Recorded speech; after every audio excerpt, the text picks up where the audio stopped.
I told you we were in for a treat. She's always a dynamic speaker.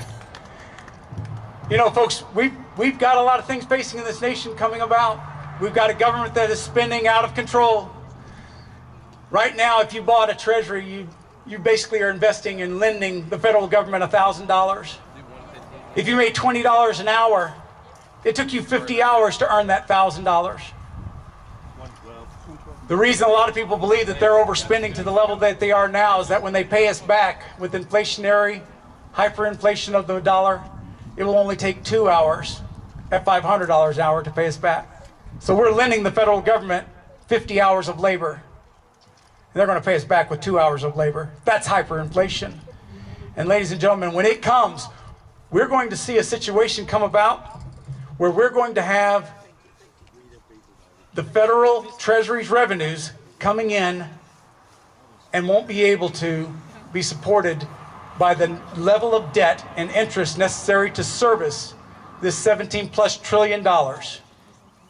So be prepared and know that your resistance is very important. Whether your resistance is just for your family and protecting yourself, know that there's something looming on the horizon and we have to be prepared, and we cannot allow our rights and our Second Amendment rights to be compromised, and to have the ability to be able to protect our family and our livelihood. We cannot have it taken away from us.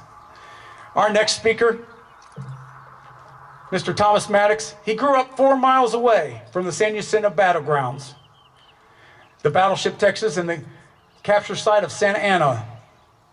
He went to San Jacinto Elementary, in fact. Business owner for 30 years, rancher, patriot, political activist, oath keeper, and one of the 3 percenters. The Texas State Chairman of Order of the Constitution Defenders, rally organizer for 8 years, and the last but not least, father of Jacob Ryan, which he says is the greatest 17-year-old a father could ask for, but being my son's 23, I guess I'll let him have that one. So if you would, please put your hands together for Thomas Maddox.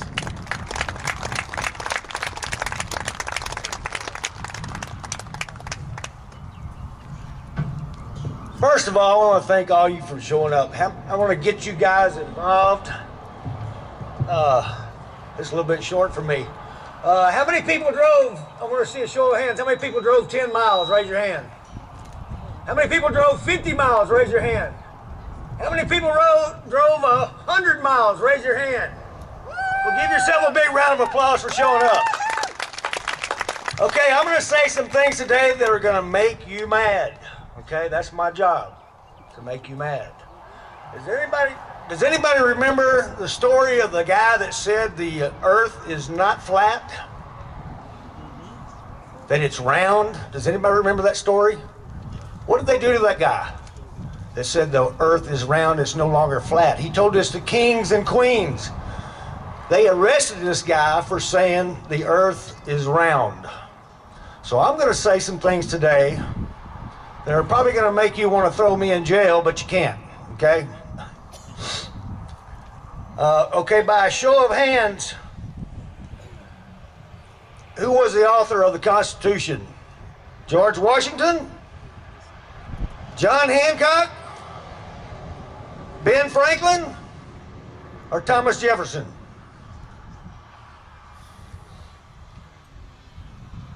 How old was the author of the Declaration of Independence? Was he 75? Was he 65? Or 55? Or 33?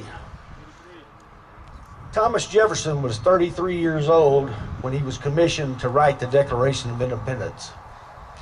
How many 33-year-olds do we know today that are going to stand up to the most powerful force on earth and say, no more? That's what 56 men did. Thomas Jefferson was the author at 33 years old of one of the greatest freedom documents ever written by man. The greatest freedom document written by man. Today, since 2000, we've lost 50 to 60,000 factories in this country. due to overregulation by a tyrannical government. Last year in this country, we lost 11,620 farms due to overregulation and high prices. When a civilization burns its food for fuel, it is in the last throes of its economy. That's a fact. How many people think being $16.5 trillion in debt's a good thing? How many think this is going to last much longer?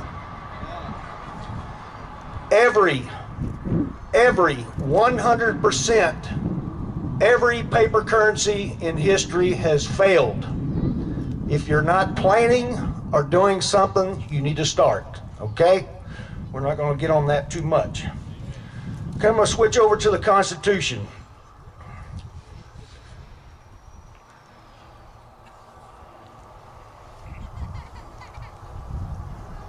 Do we live in a democracy? Let me see a show of hands. Or do we live in a republic?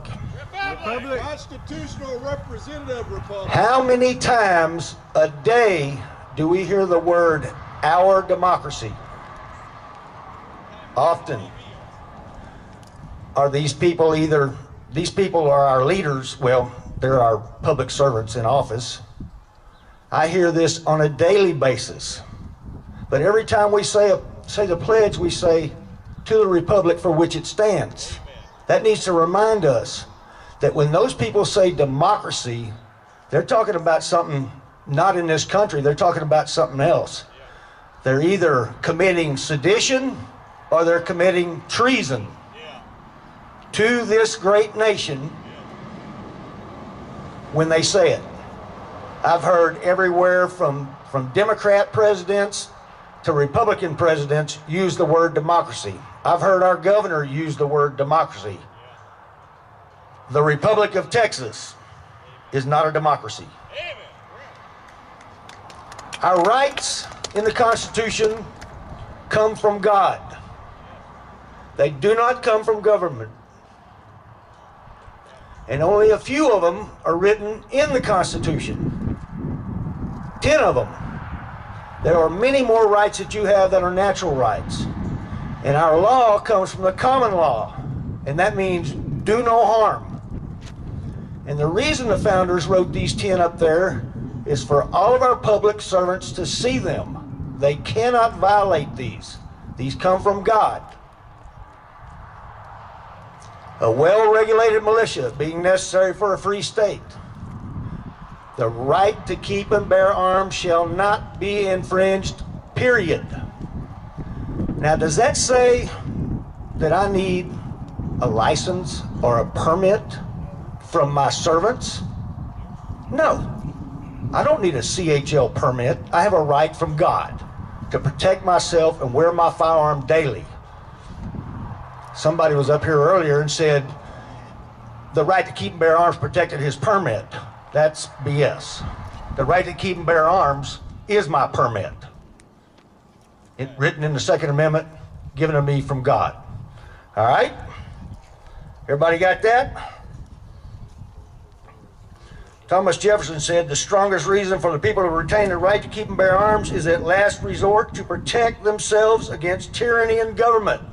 It's not about hunting. They passed laws that said we can't have automatic weapons. That's bogus.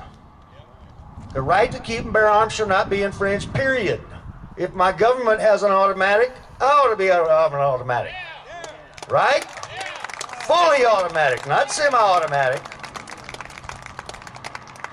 How many people know that Sandy Hook Elementary did not have an AR-15 involved? There was no AR-15 involved, so why are they coming after our AR-15? Because it's one hell of a good weapon, that's why. It's one hell of a good weapon to fight back with. And it also makes a good hog gun.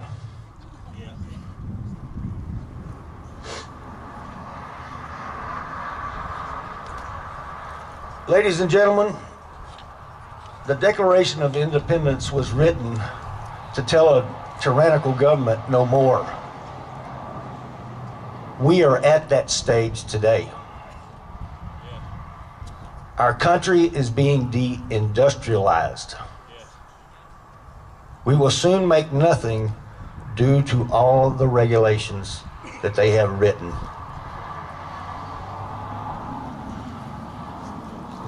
The Environmental Protection Agency is not a constitutional organization. There are 5 organizations that are constitutional, written in the Constitution of the United States. Anybody want to care to mention what those are? One of them is a military. The FBI, the DEA, the CIA, all these guys are not in there. The Department of Education isn't in there. Well, how are we going to educate our kids? Our founding fathers were geniuses. If they thought it was a good idea for government to control our education, they would have put it in the Constitution, believe me. They would have said, you go out and teach these people. Our kids are being brainwashed today. The schools have totally lost it.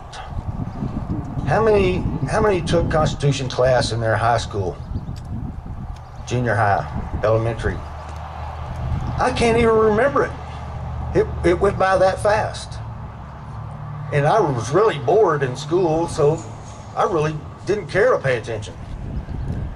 But each and every one of us were born as king and queen when we were born on this soil. Did you know that? Did any of your teachers ever tell you that? You are. That's what the word sovereign means. Sovereign, when talking about a person, means king or queen, royalty. And the reason our founding fathers set it up this way is because in England, there was God, the king, the subjects, and the serfs. Well, they said, we're not going to do it that way. We're going to do it God, the people, and our public servants. They work for us. We're the king and queens. We took the king's place in our Constitution. Okay? Our founding fathers put us in that king spot. All of our servants are public servants. They work for us. They don't tell us what to do. They don't tell us what we need to carry as far as a permission slip. They don't tell us anything. They protect our rights. And for all the peacekeepers out here today, please understand, the U.S. Constitution is the supreme law of the land. Nothing trumps our rights written in the Constitution. Okay? It doesn't say I need a permit. It doesn't say I need a CHL in the Second Amendment. If I needed one with the Second Amendment, then I would need a permit to speak in the First Amendment, right? How many of you have a permit to speak? Nobody's carrying a permit to speak, so why do I need to carry a permit with the Second Amendment? You don't. That's a myth, like the earth is flat. Thank you very much for all coming. Have a great day. And we also have a website. It's called constitutiondefender.com. We all must learn. Let me have 30 more seconds. We all must learn what the Constitution says. There are 30 things Congress can do that is strictly written in the Constitution. Our Constitution is one of enumerated powers. Is there anybody that doesn't understand what that means? It means we told government what they could do, and that's all they can do. Executive orders are not in the Constitution. This was started under Abraham Lincoln, the first Republican. That was unconstitutional. I'm not going to pick on Democrats or Republicans. I'm not going to single them out because they're all breaking their oath. Every one of them up there in Congress are, including our congressman. He's broke his oath so many times I lost count. I know what the Constitution says. I know he's broke his oath. Has anybody heard of the NDAA Act or the Patriot Act? What do you think about it? Is that a good thing? I used to think it was, but I was a dummy. I didn't know what the Constitution said. They arrested a 16-year-old kid in North Carolina via the Patriot Act, pulled him out of his parents' house and took him into another state and held him indefinitely without due process. That's the Patriot Act. The NDAA Act goes way beyond that. It suspended posse comitatus. Does anybody know what that is? The military can now come arrest any person in this country via the NDAA Act. Our congressman voted for both of those. He voted to renew the Patriot Act, and he voted for both NDAA Acts. If you get online, does everybody here have a computer?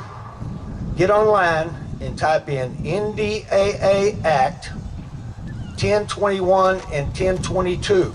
It says right in there, any person can be arrested for belligerent behavior. What is belligerent behavior?